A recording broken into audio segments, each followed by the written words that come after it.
Baiklah, Assalamualaikum warahmatullahi wabarakatuh.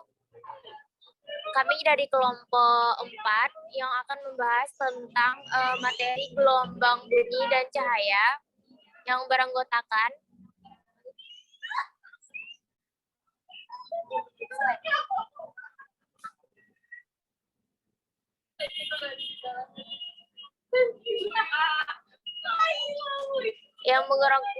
saya sendiri, Sofia Fadila dengan NIM 11033161. Selanjutnya yaitu Jaka Palupan dengan NIM 11033101. Selanjutnya yaitu Ardian Fareza dengan NIM 11033147 dan Katrina Putri Iwanova dengan NIM 11033159. Selanjutnya yaitu Anggi Anisatul Hidayah dengan NIM 11033117. Baiklah, saya akan menjelaskan tujuan pembelajaran kita. Yang pertama yaitu untuk mengetahui pengertian dari gelombang bunyi dan cahaya. Yang kedua yaitu untuk mengetahui sifat-sifat gelombang bunyi dan cahaya. Yang ketiga yaitu untuk mengetahui penerapan gelombang bunyi dan cahaya dalam kehidupan sehari-hari. Gelombang bunyi. Mungkin bunyi sudah banyak kita dengar, baik saat kita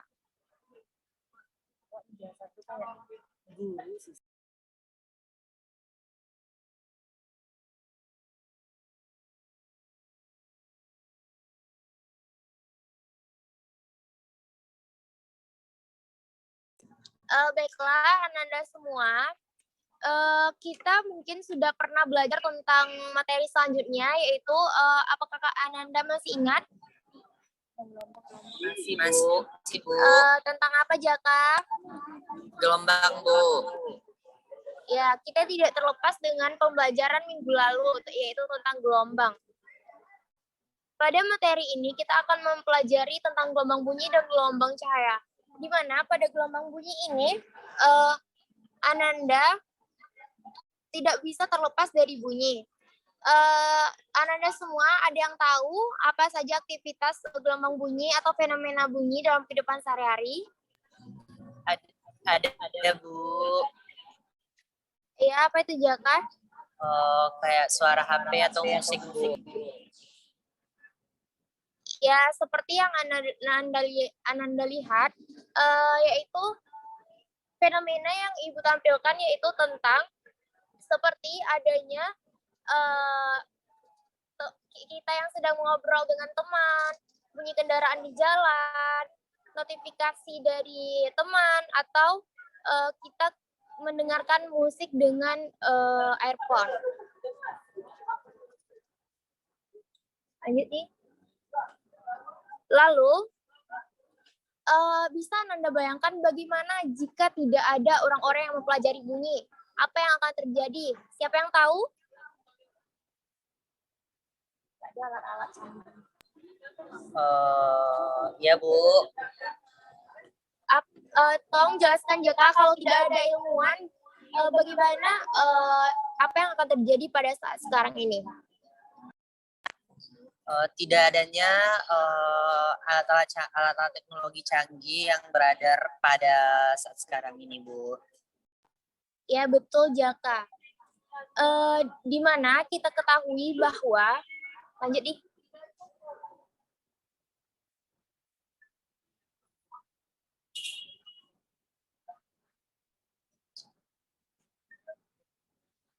Bagaimana bisa Anda ketahui bahwa jika tidak ada orang ilmuwan yang mempelajari gelombang bunyi ini, mungkin tidak ada alat stetoskop untuk mengukur detak jantung seseorang.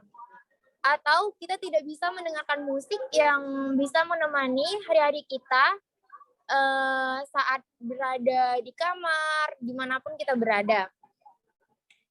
Lalu, Ananda juga bisa ketahui bahwa ilmuwan tidak hanya fisikawan yang mempelajari tentang gelombang bunyi. Dari biologi juga mempelajari tentang gelombang bunyi, yaitu untuk mengetahui bagaimana cara hewan mendengarkan bunyi.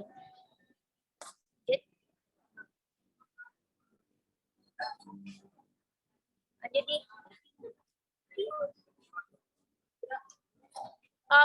Ananda, Ibu ingin bertanya, siapa di sini yang tahu apa itu bunyi? Belum tahu, Bu. Jadi, bunyi adalah suatu getaran yang merambat. Contohnya saja ketika Ananda ada notifikasi masuk, lalu ada jika kita tidak menghidupkan nada deringnya, pasti ada getaran. Getaran itu yang merambat ke telinga sehingga telinga bisa menangkap suara tersebut sehingga menghasilkan bunyi. Jadi, bunyi adalah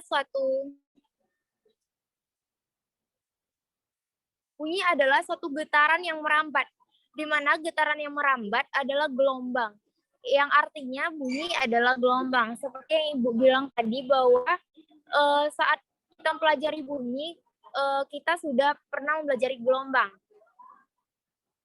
Lanjut, Jak.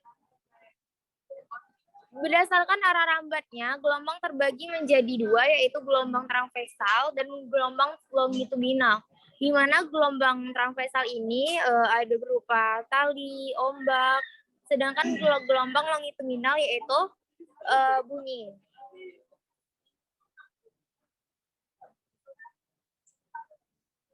Jadi gelombang bunyi adalah gelombang longitudinal yang merambat searah arah getarannya. Gelombang bunyi ini merambat dengan cara merendahkan udara atau medium di sekitarnya. Bunyi perlu medium untuk dapat merambat dan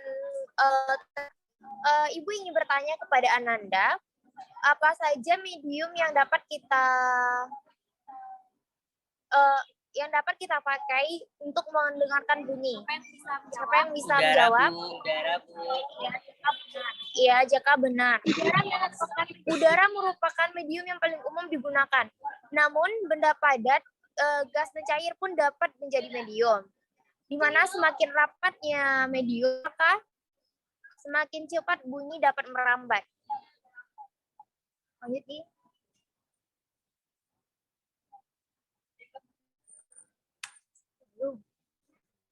Baiklah, selanjutnya yaitu ada klasifikasi gelombang bunyi. Atau di sini yaitu jenis-jenis dari gelombang bunyi. Di mana pada jenis-jenis ini adanya bunyi audiosonik, bunyi infrasonik, bunyi ultrasonik. Di mana bunyi audiosonik ini yaitu antara 20 Hz sampai 20.000 Hz. Sedangkan bunyi infrasonik yaitu frekuensinya kecil dari 20 Hz. Bunyi ultrasonik yaitu frekuensinya besar dari 20 Hz. Di sini Ibu ingin bertanya kepada Ananda, sebagai manusia kita dapat mendengar bunyi di bagian mana, Ananda? Di audiosonik, Bu. Ya benar artian kita bisa mendengar di bagian audiosonik. Kalau Ibu ingin bertanya, di bunyi ultrasonik bisa mendengar bunyi tersebut?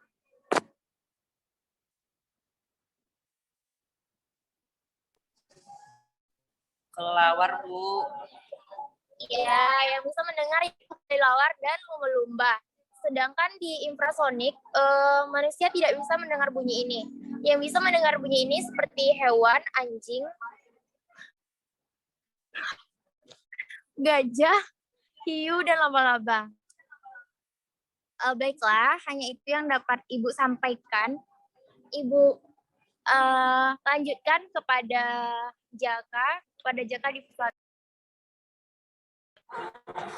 Terima kasih, Mas Sio. Selanjutnya yang akan Bapak jelaskan sendiri.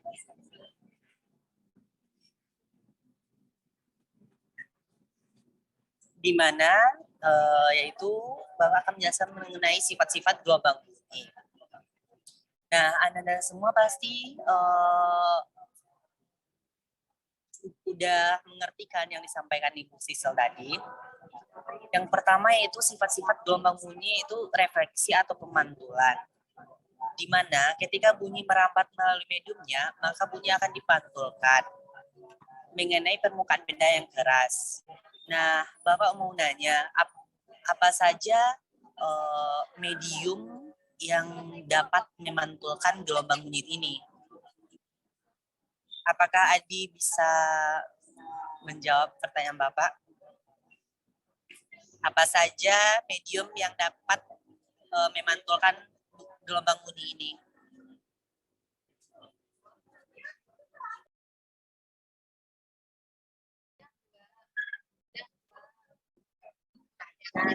Kaca, Bu, Pak.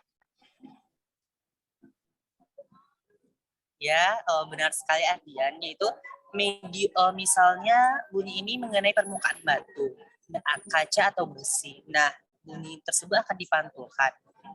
Faktor yang mempengaruhi pemantulan bunyi tersebut, yang pertama yaitu sudut bunyi yang datang sama dengan sudut bunyi yang terpantulkan. Misalnya, bunyi datang 60 derajat dari arah kiri dan akan dipantulkan kepada arah yang berlawanan sebesar 60 derajat juga. Selanjutnya arah datang, arah pantulan dan garis normal bunyi di antara keduanya berada dalam satu bidang yang sama. Nah, selanjutnya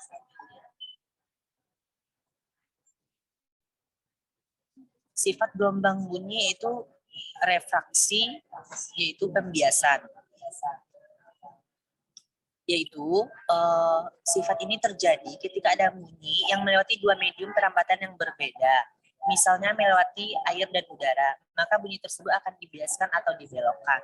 Nah, di sini apakah Ananda pernah membiaskan gelombang bunyi atau memantulkan melewati air dan udara tersebut? Belum, Pak. Nah, mungkin belum ya.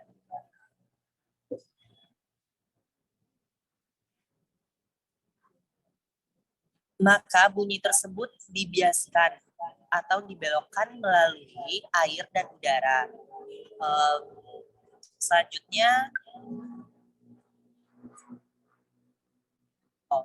Selanjutnya difraksi atau pelenturan.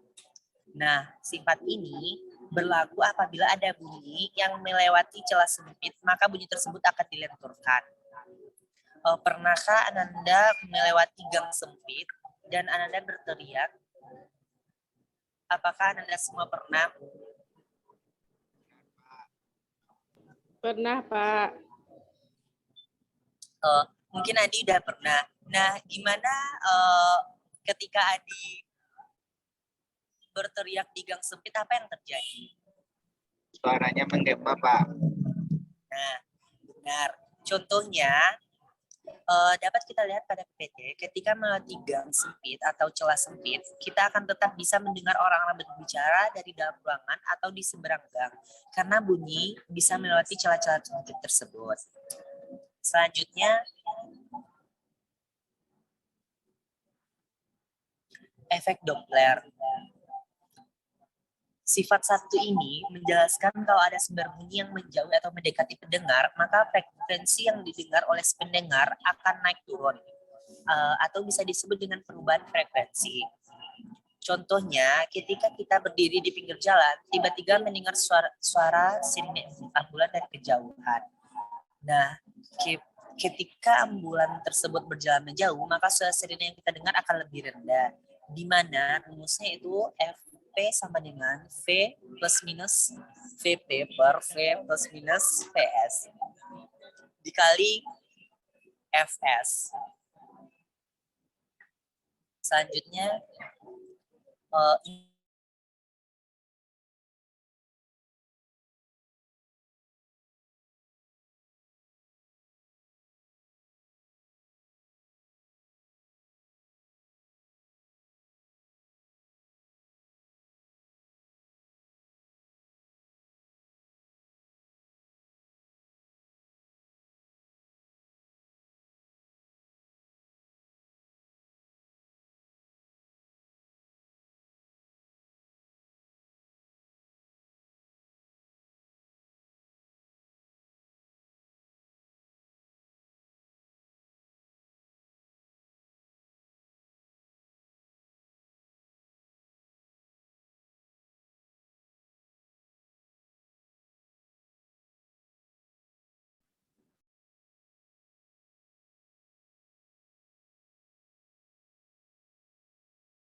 dengan FP yaitu frekuensi yang didengar oleh pendengar, Fs frekuensi sumber bunyi, V kecepatan rambat bunyi di udara, Fp kecepatan pendengar bernilai positif kalau pendengar mendekati sumber bunyi dan negatif ketika pendengar menjauhi sumber bunyi.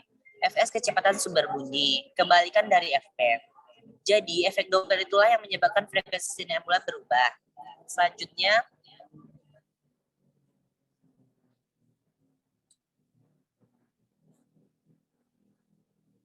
nah, interferensi. Sifat ini terjadi apabila ada dua bunyi yang saling padu. Namun, jika salah satu bunyi tersebut frekuensinya lebih rendah, maka bunyi akan terdengar hanya satu. Dengan rumus yang dapat dilihat pada PPT, dengan A untuk rumus A itu untuk perpaduan yang frekuensinya saling menguatkan, dengan rumus B untuk perpaduan yang frekuensinya saling melemahkan. Selanjutnya,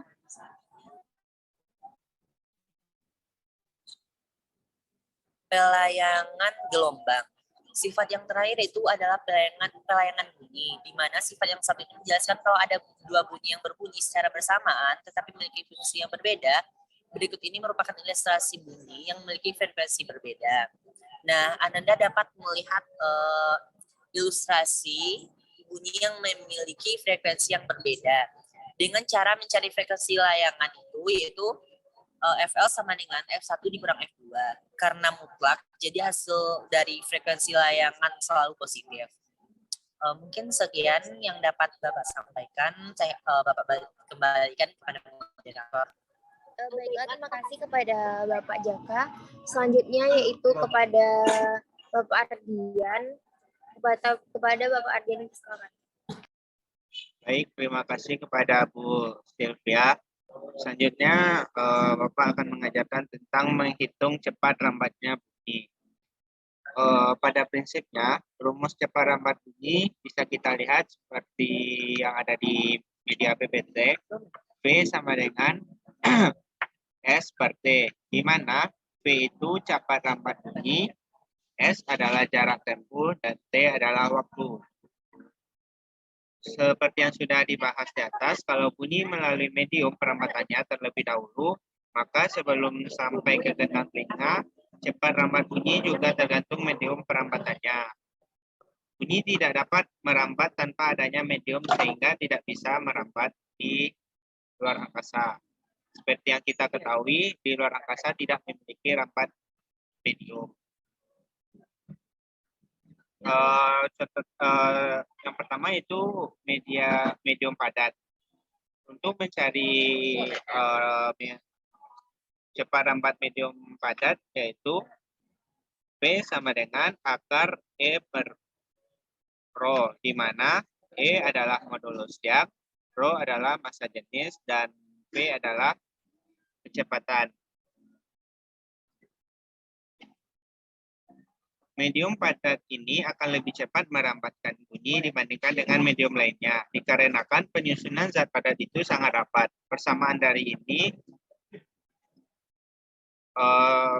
ini bisa kita lihat di rumus yang Bapak bilang tadi. Selanjutnya yaitu medium cair.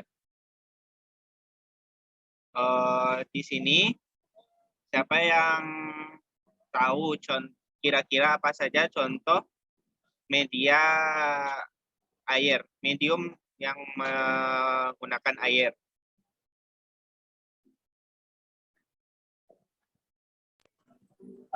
Air tawar, Pak. Benar, Jaka. Terima kasih atas jawabannya.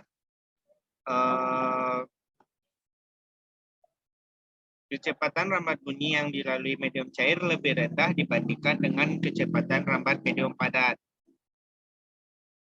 Karena molekul penyusunnya lebih longgar. Jadi untuk persamaannya P sama dengan akar B per Rho. Di mana V adalah cepat rambat bunyi, B adalah modulus yang, dan Rho adalah massa jenis. Selanjutnya medium yang ketiga yaitu medium gas. Contohnya yaitu adalah udara. Medium ini merupakan medium yang memiliki kecepatan rambat yang paling rendah dibandingkan kedua medium zat padat dan zat cair. Hal ini dikarenakan molekul penyusun gas itu berubah-ubah dan menyebar. Untuk persamaannya bisa kita dapatkan V sama dengan akar gamma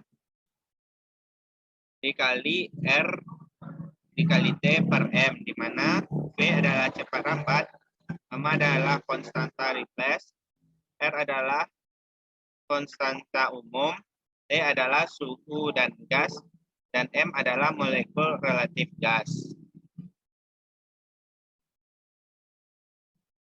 Baik, sampai sini apakah ada pertanyaan?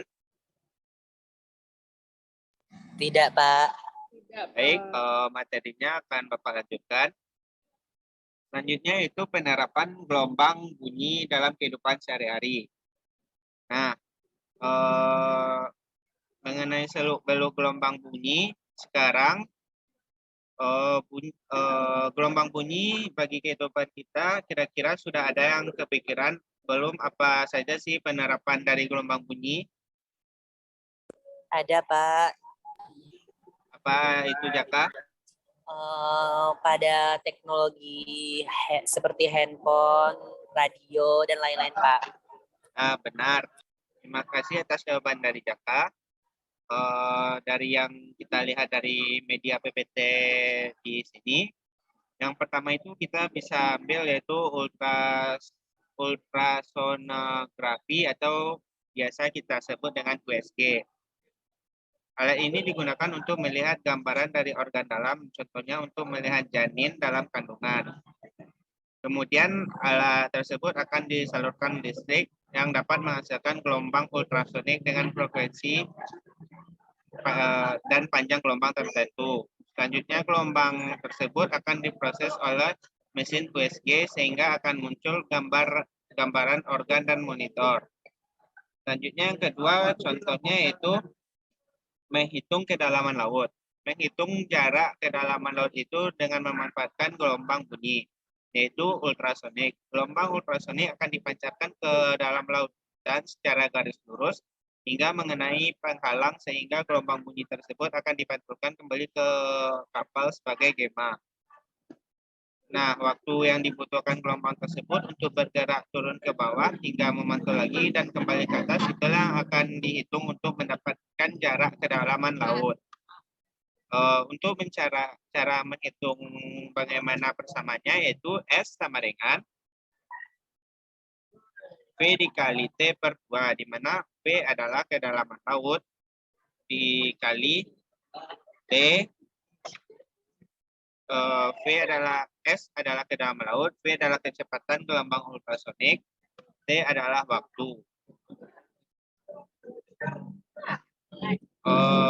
Selanjutnya itu contoh soal bisa kita lihat sebuah sirene adalah pada mobil pemadam kebakaran dengan frekuensi 2000 Hz mendekati seorang yang memancarkan bunyi dan frekuensi yang sama, bergerak mendekati mobil pemadam kebakaran, saling mendekati jika pemadam kebakaran mendekat dengan kecepatan 30 meter per sekon dan pendengar mendekat dengan kecepatan 20 meter per sekon. Maka pelayangan bunyi yang didengar oleh pendengaran adalah bisa kita bahas seperti jalan yang di samping.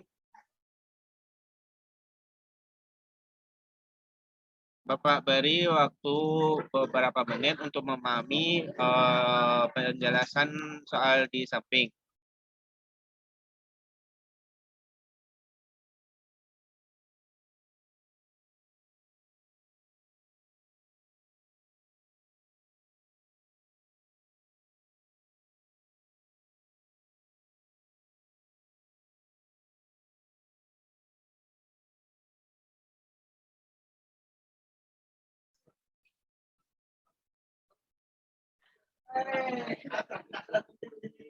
Baik, sekian yang dapat Bapak sampaikan.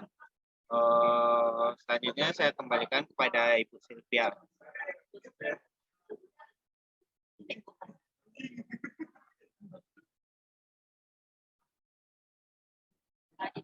Enggak terlalu berisik kan?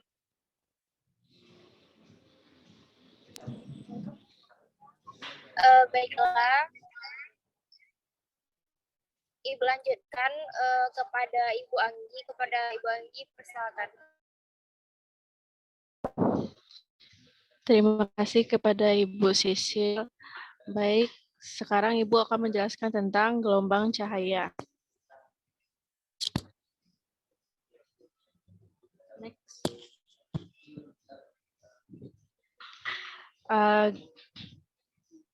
Gelombang elektromagnetik adalah suatu gelombang yang dapat merambat tanpa membutuhkan medium dan merupakan gelombang transversal. Contoh dari gelombang elektromagnetik sendiri yaitu yang pertama ada sinyal ultraviolet, yang kedua adalah peralatan elektronik, radioaktif, satelit, televisi, pemancaran radio, dan lain sebagainya. Next.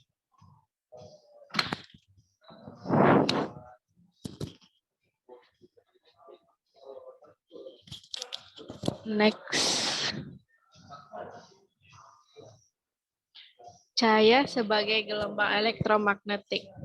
Cahaya adalah energi yang berbentuk gelombang elektromagnetik yang kasat mata dengan panjang gelombang sekitar 380 sampai 750 nanometer. Pada bidang fisika, cahaya adalah radiasi elektromagnetik, baik dengan panjang gelombang kasat mata maupun yang tidak. Sampai di sini Ananda paham?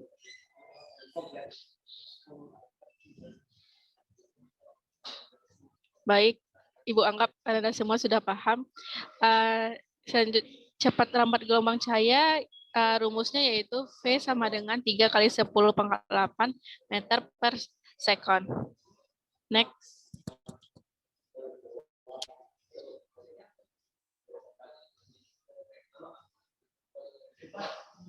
Selanjutnya ada interaksi cahaya dengan bahan.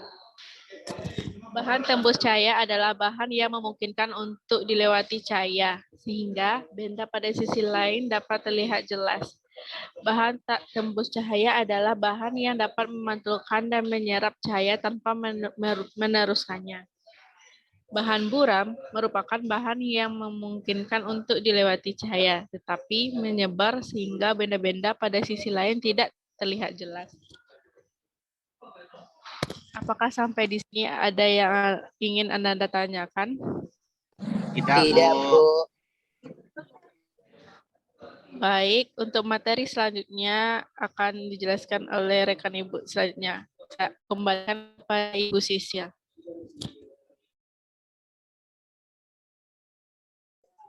Baiklah, terima kasih kepada Ibu Anggi. Selanjutnya yaitu materi selanjutnya akan dijelaskan oleh kepada Kater. Baiklah, kita masuk kepada sifat-sifat gelombang cahaya.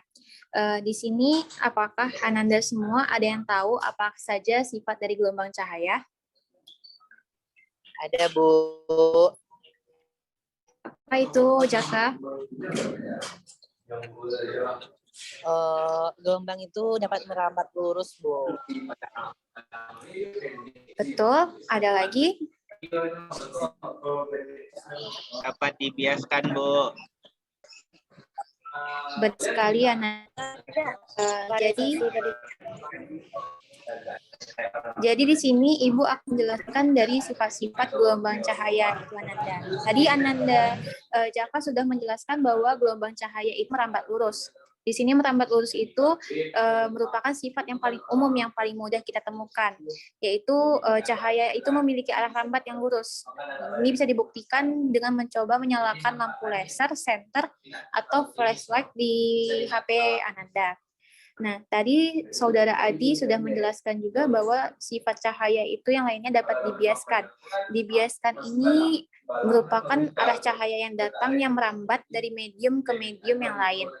Yaitu pembiasan ini terjadi karena adanya perbedaan indeks bias. Contohnya itu yang paling sering kita temukan itu dalam sedotan di gelas air, di gelas yang berisi air yang terlihat seakan-akan patah, padahal itu dikarenakan oleh udara dan air yang memiliki indeks bias yang berbeda.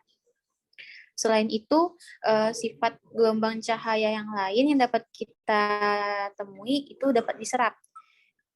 Ketika sebuah bahan atau material transparan itu kena cahaya, maka sebagian energi cahayanya itu akan dispersi atau berkurang oleh material atau bahan tersebut, sehingga menjadi energi panas.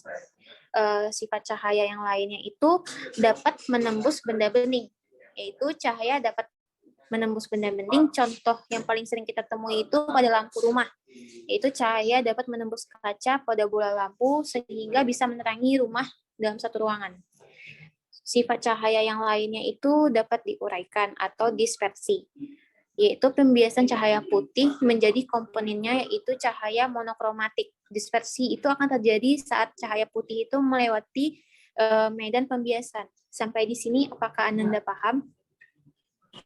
Paham, Bu. Paham, Bu. Baiklah, untuk selanjutnya kita masuk kepada materi penerapan gelombang cahaya, aplikasi prinsip gelombang cahaya yang banyak digunakan di kehidupan sehari-hari. Yaitu yang pertama ada sinar gamma. Sinar gamma ini sering kita dimanfaatkan dalam dunia pengobatan, seperti mendiagnosis atau terapi kanker, dan juga membantu perkembangan bidang pengetahuan astronomi dan fisika. Sinar gamma ini memiliki frekuensinya itu antara 93 Hz dengan panjang gelombang antara 94 cm sampai 95 cm. Yang kedua itu ada radar. Radar merupakan alat untuk mendeteksi keberadaan atau letak atau kecepatan dan arah benda dari kejauhan. Radar ini umumnya digunakan untuk sistem navigasi dan pemanduan. Yang ketiga itu ada sinar X. Sinar X ini sering kita temui pada di bidang kesehatan gitu, di rumah sakit yang digunakan untuk radiologi melihat adanya patah tulang atau retak. Jadi sinar X ini sangat mempermudah tenaga medis untuk memeriksa kondisi seseorang tanpa harus membedahnya terlebih dahulu. Sinar X ini memiliki frekuensi sekitar 96 Hz sampai 93 Hz. Panjang gelombangnya itu pendek, yaitu 98 cm sampai 99 cm. Sampai sini apakah Ananda semua paham? Paham, Bu.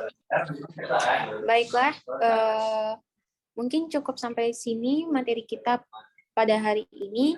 Ibu kembalikan kepada Ibu Sylvia. Kepada Ibu Sylvia, Ibu persilakan.